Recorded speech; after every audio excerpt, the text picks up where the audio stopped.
Thank you.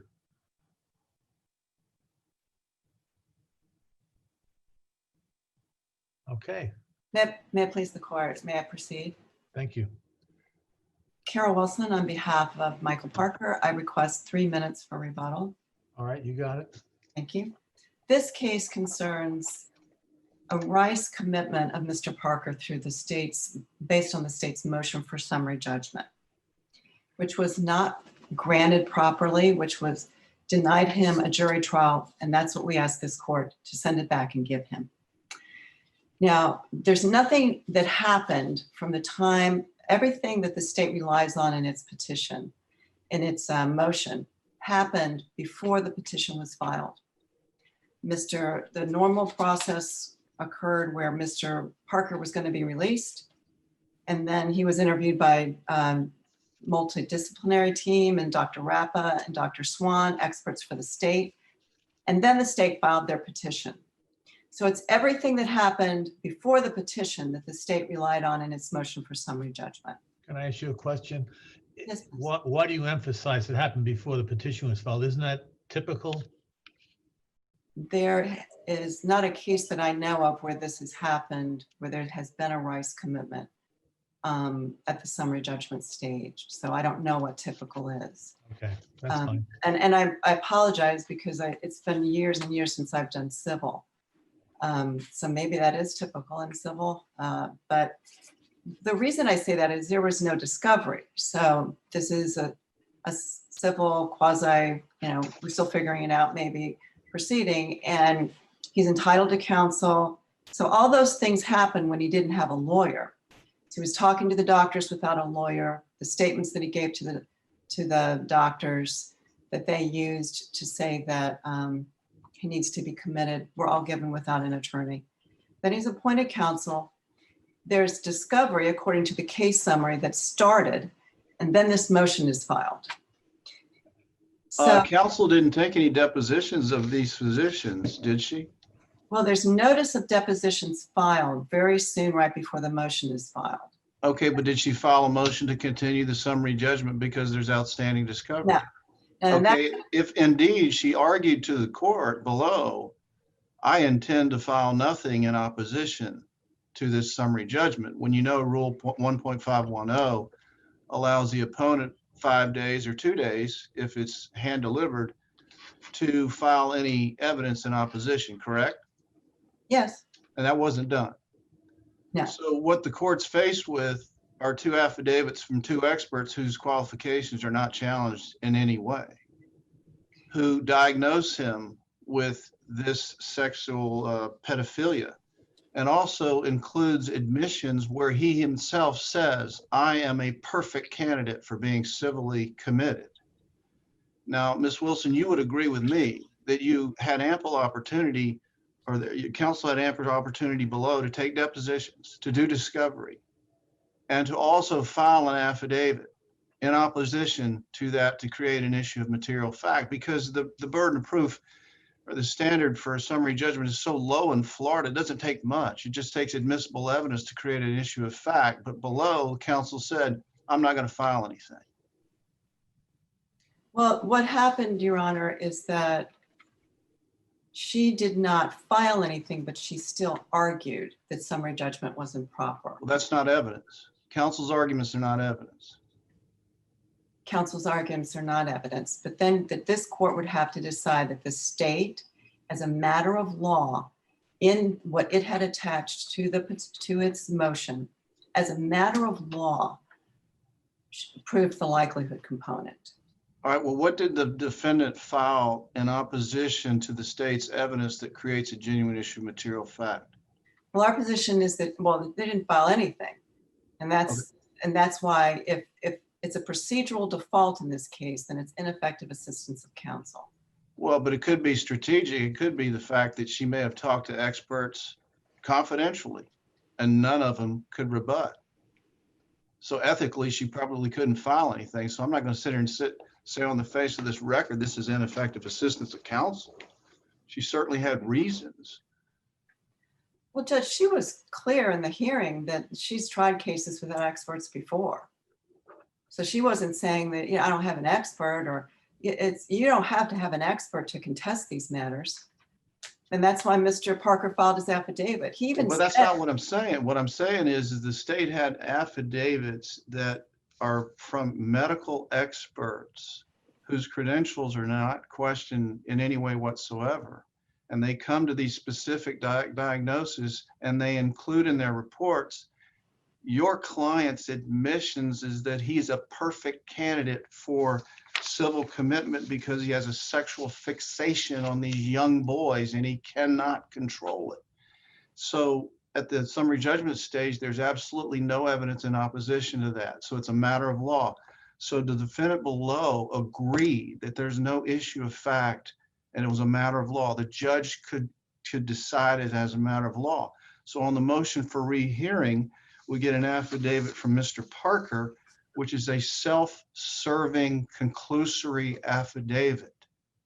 What facts and evidence does he include in his affidavit other than saying, I will not recommit if I'm released? What other evidence does he provide other than his own personal opinion? well, Judge, that's what he has personal knowledge of. Based on what? Based on his own, he knows what he's going to do. That's why there's a jury trial about the likelihood element. But this court has issued so many opinions that a self-serving conclusory affidavit lacking facts and evidence to support the statements asserted in the affidavit is legally insufficient. Judge, our position is that that's not what this affidavit is. Because he's saying, I am not likely to reoffend. I don't know what facts or specifics he could give. There was a period of time when he didn't reoffend. He did tell Dr. Rapa in her report, this is how the state cherry picked what he said to her. I've come to the conclusion that I will always like it, but I don't have to do it. The state experts themselves were not consistent in what they said was underlying their opinions. They disagreed on the static R99, 99R on what the likelihood of reoffense rate was. Dr. Rapa said 11%, which is not very high. A jury can say, well, what's that? And then they also, the experts were both consistent that Mr. Parker was forthright and his statements were consistent with somebody speaking in a therapeutic setting, not in a legal setting, not after knowing what does it mean to actually just say, I want to be committed, because he could have done that. But saying, I have a problem and I need help. Now, I have a problem and I need help is not, I need help by being committed. I have a problem and I need help. Well, what kind of help is appropriate and lawful for Mr. Parker? And that's what a jury needs to decide. Well, to Dr. Rapa, he says, I'm always going to like it. I hope I can control it. I understand I might go and be civilly committed and I'm all right with it. I'm always gonna like it. That's the nature of pedophilia. Okay, well then I have a pedophile's affidavit in front of me saying I'm not likely to reoffend. Based on what evidence? That's a self-serving affidavit. That's the personification of a self-serving affidavit. Judge, under the Sears decision out of the 11th Circuit, Mr. Parker has a right to say facts that he has personal knowledge of. He also has a right to have his lawyer point to what's contradictory in the state's own case that they're relying on for summary judgment. And so the state has not conclusively shown that likelihood is that Mr. Parker cannot contest likelihood. They haven't done that in their motion and in their affidavits because his statements could be, I have a problem, I need help. What kind of help is appropriate from Mr. Parker? Is he likely to reoffend? He says no. And he said no in his affidavit. When he was asked by the psychologist, he said, I know I have a problem and I know that I might be committed. So I think that there's a conflict, which is why this should be a jury decision. Just because he says something is forthright, maybe out of guilt, we don't know the context. Just because that happened doesn't mean he doesn't get a jury trial. Now, we don't have enough facts in this case because we didn't have any kind of discovery. The state didn't, to try and pin down those remarks. We have quotes from we have quotes, and then we have some hearsay and double hearsay from the affidavit of his arrest and his prior criminal cases. Summary judgment is not a process where the state gets to say, I win because I say so. Mr. Parker has an absolute right to say, these are the things I contest, and that's what he did. He didn't contest his prior convictions. He didn't contest his pedophilia. And in the hearing on the motion, his lawyer said, but there's likelihood. Likelihood is like causation. It's very fact sensitive. And what is likelihood? It's an expert's predicting something. Sexual deviancy, that's what Rice is all about. That's why these people, the state wants to commit them because they have a mental abnormality. So these people, they're not cured. But what happens is, can a person who has an abnormality, can they control it? That's why there's the likelihood element. And that's what the state did not prove conclusively and cannot prove conclusively just with these conflicting affidavits. If you I have a question too. The affidavit of Parker, you're contending as a matter of law, met his burden. The state met their burden to establish what it established in the petition, and then the burden shifted to Parker. And you're saying Parker's contradictory affidavit to his own earlier statements that were incorporated in the state's petition are sufficient as a matter of law to meet his burden to overcome the summary judgment? Is that what I'm hearing? Judge, my position is twofold. I don't think the state met its burden because they didn't conclusively show that Mr. Parker can't contest likelihood. So they have a heavy. He contested after the fact. They filed a motion for summary judgment, then he files the affidavit, right? So they met their burden when they filed it. The question is Parker's response sufficient to overcome the burden, assuming it shifted for the sake of argument? Okay, for the sake of argument, then yes, his affidavit would, because, and actually, I think that it's an element, it's a legal element, it's not a fact that You're saying he's entitled to a jury trial once he says, I can be rehabilitated or worse to that effect. Yeah, well, once he says that I'm not likely to reoffend, he's not saying I don't have this pedophilia. He's saying, but I can control it. That's what he said to Dr. Rapa. I don't have to do it. And there are, in these cases, there are many people that have come in and said, this is what I do, and this is what I'm gonna do. And then the state experts say, well, this person can't be helped because they don't even know they have a problem. Mr. And you don't Parker, consider that a self-serving opinion? You think that's sufficient to establish a jury question?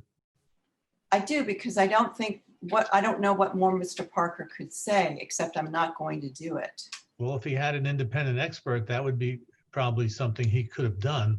Didn't do it. He didn't contest.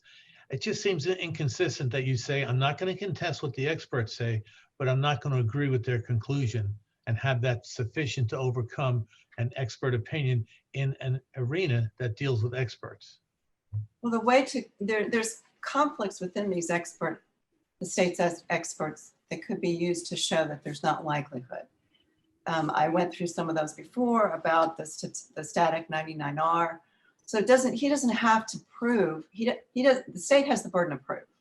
So they have a real high threshold here. They have to show by clear and convincing evidence, and they have to meet this summary judgment motion. So this can't just be a paper problem where they get their experts, they file a petition, and then they file their motion for summary judgment. And If Mr. Parker can't get an expert, doesn't get an expert, then he's committed. That's not the You're down to process. 5 minutes. I know you want 3, but this is your 5-minute warning. Thank you, Judge. If Mr. Parker's affidavit isn't, if it should have been filed prior to the court ruling, then it's ineffective on the face of the record, and he should still get his jury trial. And that's what we're asking this court to do. All We right. ask you to reverse. Thank you. You're welcome. Thank you. Ms. Crawford? Good morning, Your Honors. May it please the court. Cerise Taylor on behalf of the state of Florida.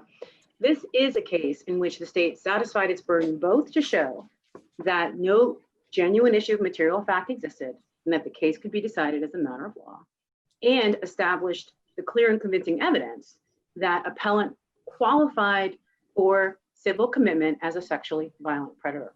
Does the timing of Parker's affidavit affect your argument? Does it matter when he filed that affidavit, before or after the motion for summary was granted? Really, in a way, yes, and in a way, no. It doesn't really make a difference because the affidavit itself was insufficient. As the court has already established, it was conclusory, sort of boilerplate. It said, this is what the statute requires. This is not what I'm going to do. So really, would it have potentially created a fact issue had he filed it timely? Potentially. But this particular affidavit. Well, time out. The minute you make that concession, doesn't that open the argument to ineffective assistance of counsel for not timely filing the affidavit? No, Your Honor, because this affidavit itself was insufficient, number one. Number two, it reflects that the appellant did not have anything to offer. The fact that this affidavit is so boilerplate, I think reflects that based on all the admissions that he made to the psychologists who interviewed him, Dr. Rappa and Dr. Swan in this case, and also the admissions that he made, because remember, the index offense in this case was the solicitation of capital sexual battery and 2 attempted sex batteries on these fictitious children who were part of the sting. And that's how police came to know him, and that's how his arrest in this case occurred. So we know that he made statements about his sexual interest and his sexual intent in the police interviews. And then we know he made admissions to these 2 psychologists. So there really wasn't anything to put in an affidavit. And so it makes sense that he would only be able to rely on sort of this boilerplate gainsaying. So I don't think there's anything counsel could have produced based on Mr. Parker's history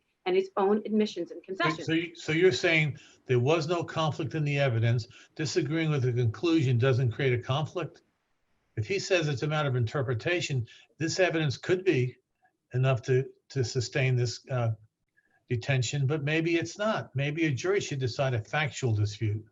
Respectfully, Your Honor, this does not create a factual dispute because it is this conclusory evidence. In addition, it is inconsistent with his own statements. So he says after the fact, after he loses summary judgment and he gets civilly committed, wait a minute, I won't commit these sexual crimes. Well, that statement is self-interested and is inconsistent with all of his prior statements. In addition to that, we have the tactical evidence that counsel says, I have won these kind of cases before, not producing evidence, and that's why I'm not going to produce any evidence. But counsel also says, I know that the rules of procedure permit summary judgment in a sexual violent predator context. Nevertheless, I'm making a due process argument. And so that was the tactical decision that was made in this case, to go ahead and challenge the system itself and not to challenge the evidence, the substantive evidence. So this is a situation in which this affidavit was insufficient. The fact that it was after the fact further attenuates it and makes it further without value, because the opportunity to present evidence to try to create a genuine issue of material fact, to try to point out that the state, according to appellant, failed to present that there was no genuine issues of material fact. They had the opportunity. As a matter of fact, looking back at the record, the hearing was originally set in January and it was put off again for a month. So they had the time from April, when the doctors both issued their reports, all the way leading up to January, where the hearing was originally set, and then in February. So they had the opportunity to depose these doctors. They had the opportunity to present some kind of conflicting evidence other than the self-serving statement that he would be unlikely to commit a future crime if he wasn't civilly committed. And they failed to do that. And frankly, based on the record, I don't see what they could have produced, because not only do we have the doctor's medical opinions based on their interviews and based on the review of his prior criminal cases, both the index offense and his previous sexual offense in New York State, but we also have the static 99R, and that is the actuarial test that these doctors apply to try to figure out what are the chances and likelihood that a person is going to reoffend. Where that likelihood is what the static 99 is largely about. And appellant points out that there is a difference between Dr. Rapa and Dr. Swan as to what their gauge of likelihood is. Dr. Rapa gave it a 4, which is above average. Dr. Swan gave it a 3, which is average. However, the context around those numbers, the both psychologists' interpretation of those test results, I think is really telling. Dr. Rapa specifically says that even though she says a 4, above average, that she believes it's an underestimation, that the test as applied is underestimating his likelihood to recommit. And that is based on several factors that the static 99 considers, and also his own statements, his own reporting. Mr.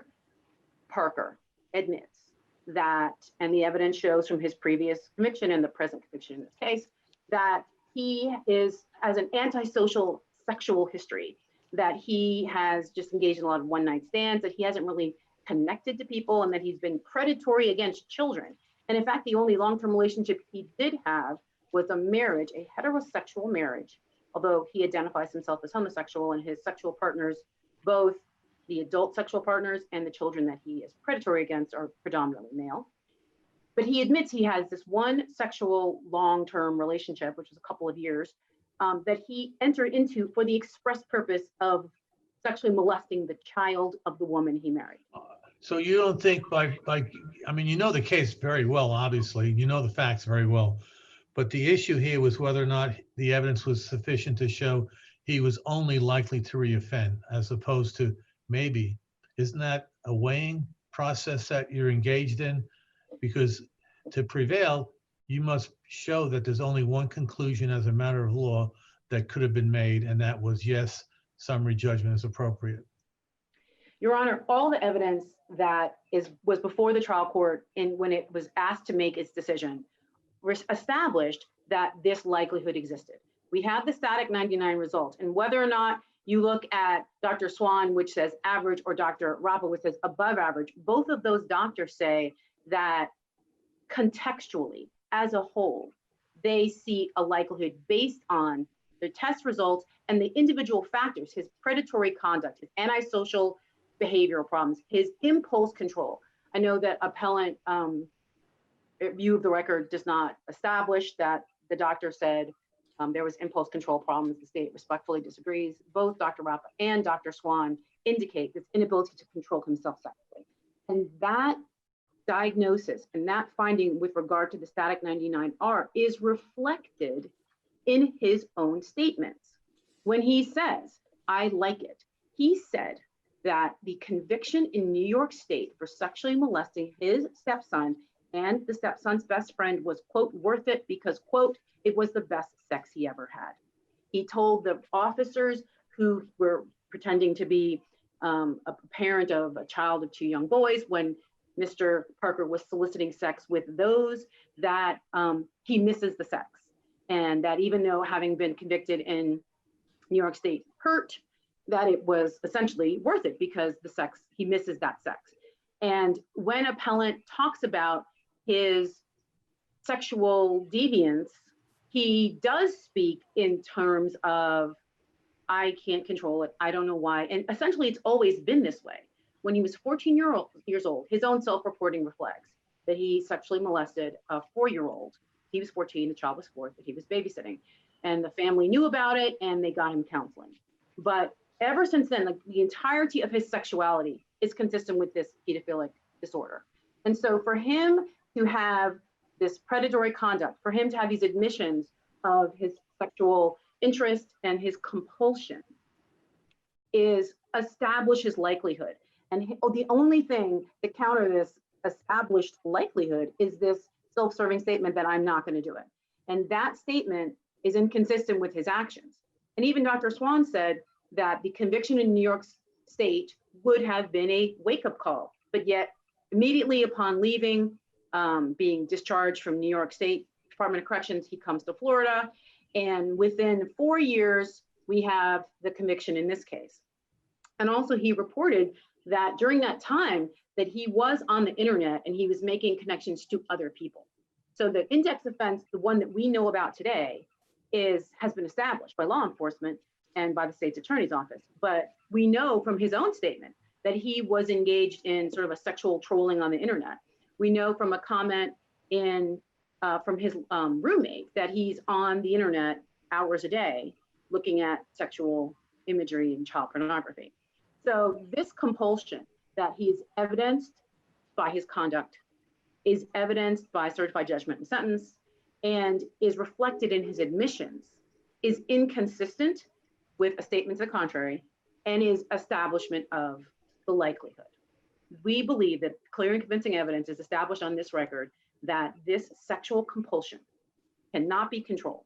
Dr. Swan said, essentially, nothing has changed. He's the same person he was when he was arrested in New York in 1993 and incarcerated for that sexual crime. He comes out and he commits more sexual crimes. He was admitting 95% of his sexual interest is between children of the ages of 5 and 12, and that he spends, time engaging in self-pleasuring, using imagery of child pornography online and memories of his child victims. And so this is somebody who has a compulsion. And yes, he was interviewed and he said all these things. Now, whether or not he had counsel, I rely on what appellant's counsel said, because I don't know if at that point he had counsel. But I do know at that point, he doesn't have counsel telling him, please don't say that, because we're going to have problems down the road when you make these admissions. This is somebody who has been very candid that he has impulse control and an overwhelming sexual desire for children. And that evidence, the static 99 statement from the psychologist, his own statements and his prior criminality, all establish this is someone who is likely to reoffend. And the state established that with clear and convincing evidence. And so summary judgment was appropriate, and that's why it was entered in this case. Unless the court has any other questions, we'd ask that the court's judgment be affirmed. All right. Thank you. Ms. Taylor, you really have 4.5 minutes if you want it. You're not limited to the 3. Oh, you mean Ms. Okay. I'm Ms. Wilson. Ms. Wilson, okay. I'm sorry. You don't need to hear I've from called me you anymore. Taylor, I've called you Crawford, everything but the okay. correct hyphen name. That's okay. Sorry, Ms. Wilson. The state says that it should win because my client has been inconsistent. Well, if there's inconsistencies, that's because there's a factual dispute, and that's what a jury needs to decide. The state goes through great lengths to repeat things, some of which are admissible, some of which are not, about the things that brought Mr. Parker to this place. But a jury needs to decide if he requires involuntary commitment, not experts. That's not what the Rice process is about. The Rice process says that he's entitled to a jury, and that's what he's requested. The conflicts are in the state's own experts. That's what would be cross-examined. Dr. Swan says he's of average risk. Well, Rice isn't about average risk. Rice is about a very small group of people that need to be committed. In examining the dynamic risk factors, the state experts say that in antisocial orientation, Swan says he doesn't have an antisocial orientation, but Rapa relies on his juvenile offense to say he does. In his sex offender treatment history, Swan says that he desires treatment and believes if he stayed in treatment, he might not have reoffended. So that shows he wants treatment. Does he need to be committed to get it? Let a jury decide that. The statements that I read are found on Dr. Rapa's report in 81 and 82 of the record, where Dr. Rapa also says that Mr. Parker was forthright about his attraction to boys and his remorse. This is not someone who is saying, I don't have a problem. This is someone who is saying, I don't need to be committed to deal with it. let a jury decide that inconsistency, as the state points out, because that's what juries do. Under the Sears decision of the 11th Circuit, where that prisoner gave a self-serving affidavit saying this is what happened, Mr. Parker's in that same situation. He couldn't give any more facts about saying, I'm not going to do this again, I can control it, other than to say that. This court should reverse and let him have a jury trial. Thank you. All right, thank you. Well argued. Thank We're you. going to take the next case, which is Florida gas transmission v. Petrash. You still can't be heard, Your Honor. I apologize. Okay, bye-bye.